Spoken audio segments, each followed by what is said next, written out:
Depuis sa tendre enfance, le Padre Pio avait été gratifié d'apparitions de Notre-Dame, de Saint Joseph, de son ange gardien et même parfois de Jésus accompagnant sa Sainte Mère.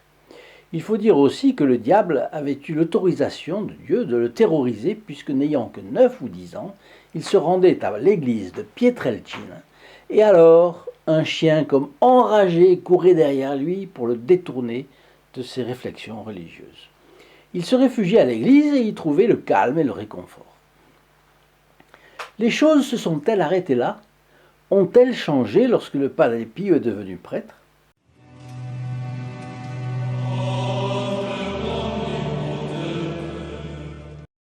Chers amis fidèles du Padre Pio, bonjour, mon nom est Jean Goyard et vous assistez au programme Sur les pas du Padre Pio. Aujourd'hui, Vade Retro, Barbe Bleue.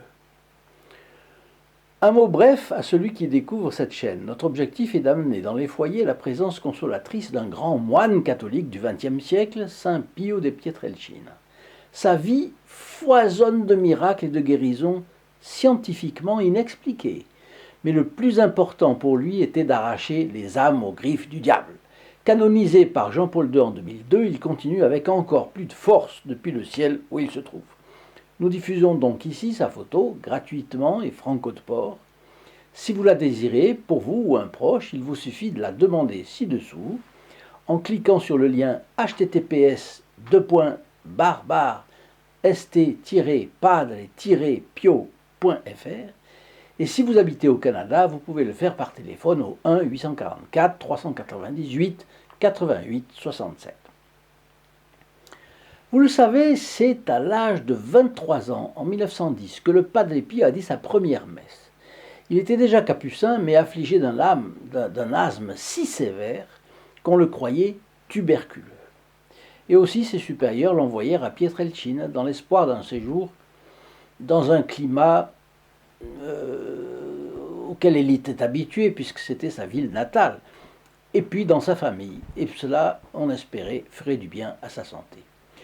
Lui-même était très préoccupé, car il ne savait pas s'il pourrait rester dans l'ordre capucin, et c'était une dure épreuve, puisque c'est là qu'il se sentait la vocation de servir Jésus-Christ et son épouse mystique, la Sainte Église catholique, apostolique et romaine.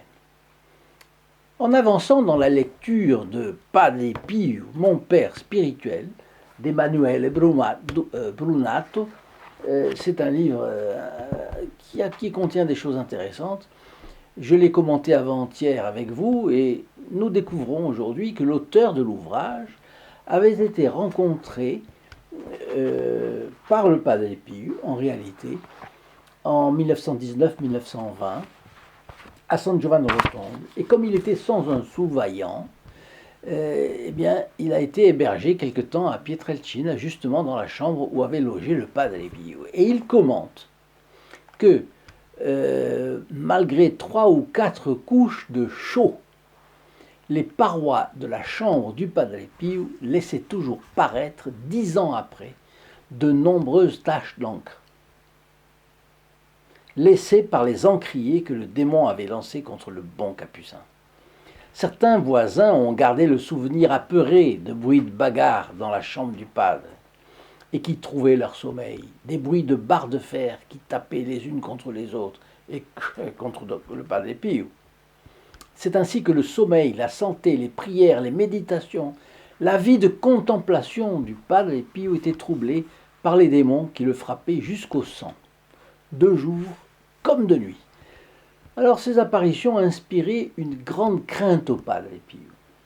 Quand on va vous tabasser, dans l'instant d'après, forcément, vous avez une crainte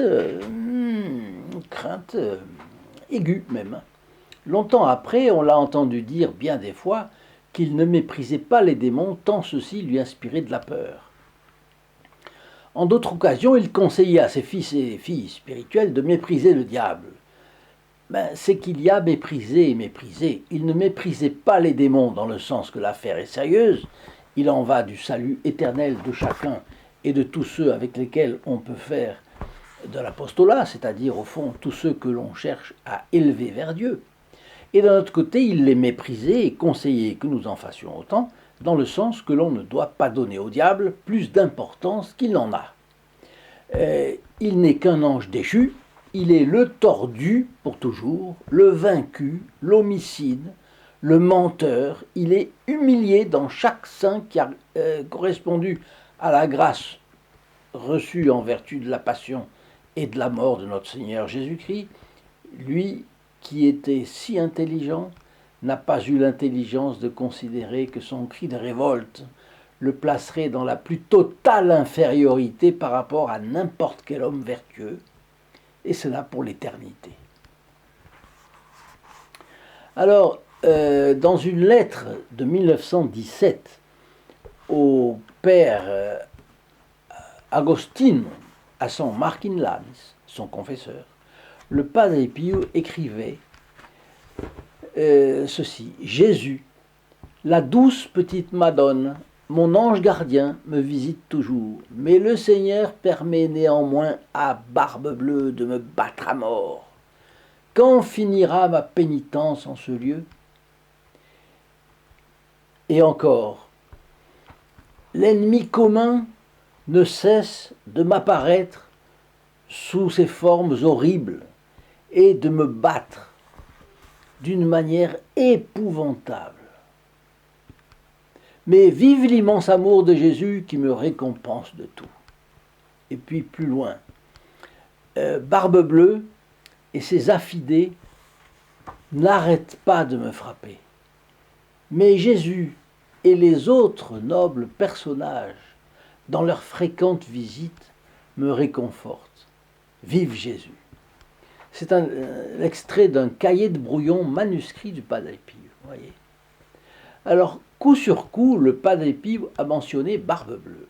Et ça vous étonne peut-être.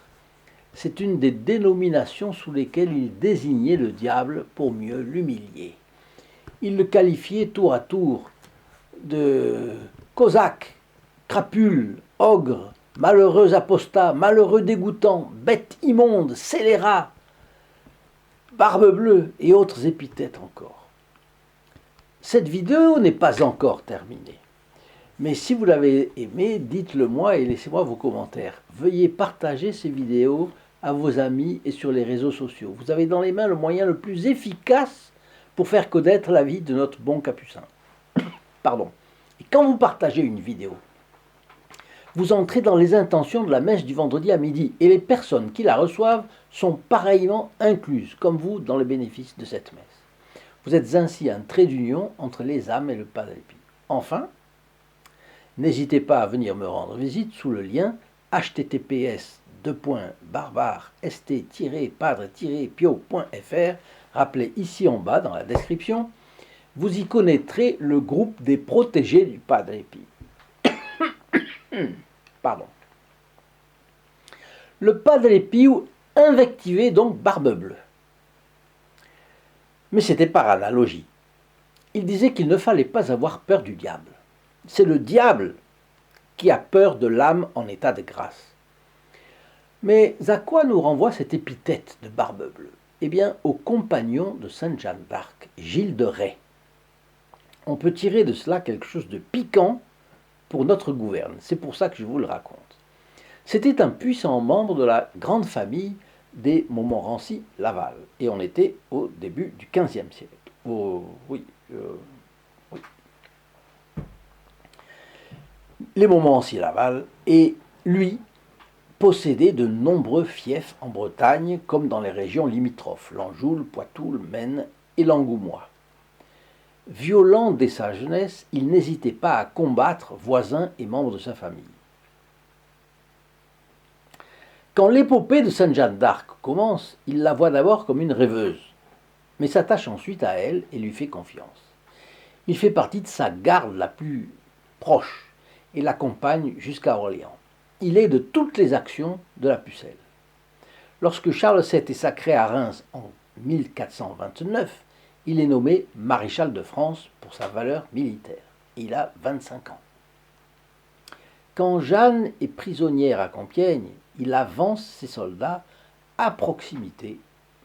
On ne sait pas si cela a correspondu à une tentative pour la délivrer. Toujours est-il qu'après l'abandon de Sainte Jeanne d'Arc par le roi, Charles VII, malheureusement.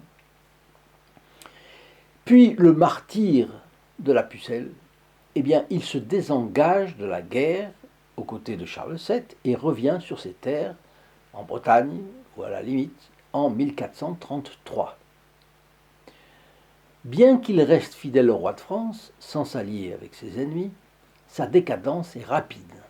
Il dérive vers la jouissance de ce luxe effréné qu'a produit la Renaissance. Il a autour de lui, comme une cour très riche, une garde prétorienne de chevaliers splendidement vêtus et équipés. Il a même une maison ecclésiastique. À ce rythme, sa fortune s'étiole. Il vend des biens considérables, mais pour compenser, il fait de l'alchimie, pour trouver de l'or. Il verse dans l'ésotérisme, ajoute à cela des pratiques de sodomie et de meurtre. Et le comte de Charles Perrault l'a immortalisé sous les traits d'un égorgeur de plusieurs femmes.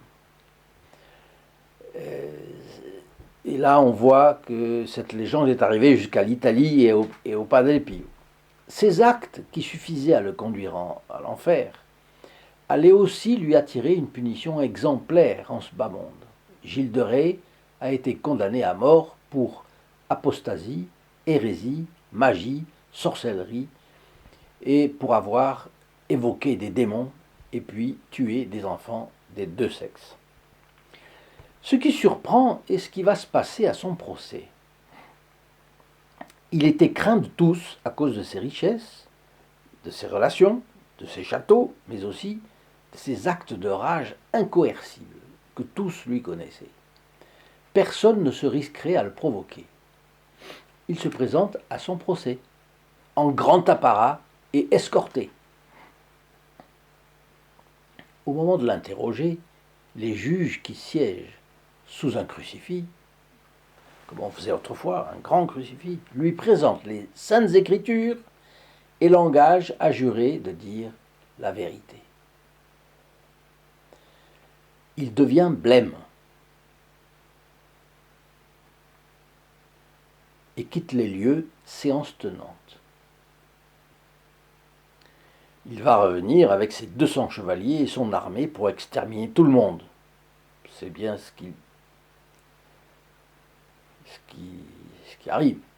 Mais il apparaît quelque temps après, vêtu de la bure grossière des condamnés. Il jure de dire la vérité et fait l'aveu de ses crimes. Aveu qui va le mener à son exécution. Dans l'âme de quelqu'un de sa trempe, mais dont la conscience reste marquée par le Moyen-Âge, si chrétien et vieux de seulement 150 ans à l'époque, la foi reste profonde. On prend encore au sérieux le jugement de Dieu qui vient après la mort. Et après la mort, chacun sait qu'il y a le ciel pour les amis de Dieu et l'enfer pour les complices du diable. Alors Gilles de Rais se repent. Il demande la levée de son excommunication, parce qu'il avait été excommunié. Il avait mis la main sur un prêtre dans une église. Bon. Il demande la levée de son excommunication. Il l'obtient. Il se confesse. Il assiste à la messe et part à la mort, qu'il sait avoir méritée. On était en 1440. Le plus stupéfiant, ce n'est pas cela. Le plus stupéfiant est que dans la procession qui le conduit au gibet, il y avait les parents des enfants assassinés. Il priait le chapelet pour le salut de son âme. Pourquoi ? Parce qu'il y a plus de gloire pour Dieu à ce que sa grâce convertisse le plus méchant des criminels. Cet esprit chrétien, où l'avons-nous mis ? Aujourd'hui, les parents voudraient injurier le criminel, l'humilier, le frapper, le lyncher, lui faire mal, le dépecer peut-être. Or, là, l'état d'esprit est différent. La justice est passée, le criminel va être pendu, les parents victimes, qui sont eux-mêmes parents des gens assassinés, abusés et assassinés, trouvent dans leur foi la force de prier pour le salut du criminel qui leur cause tant de douleur, et lui pardonner, si Dieu a pardonné, bien entendu. C'est une chose à réfléchir, à commenter, à méditer aussi. Est-ce que nous sommes conformes à ce que le Seigneur nous dit dans l'Évangile sur tout ce plan-là, sur tous ces plans-là? Eh bien, chers amis, sur ces réflexions, je vous laisse et je vous dis à très bientôt. Au revoir. In nome del Padre, del Figliolo e dello Spirito Santo, e così sia. Sia lodato Gesù e Maria, oggi e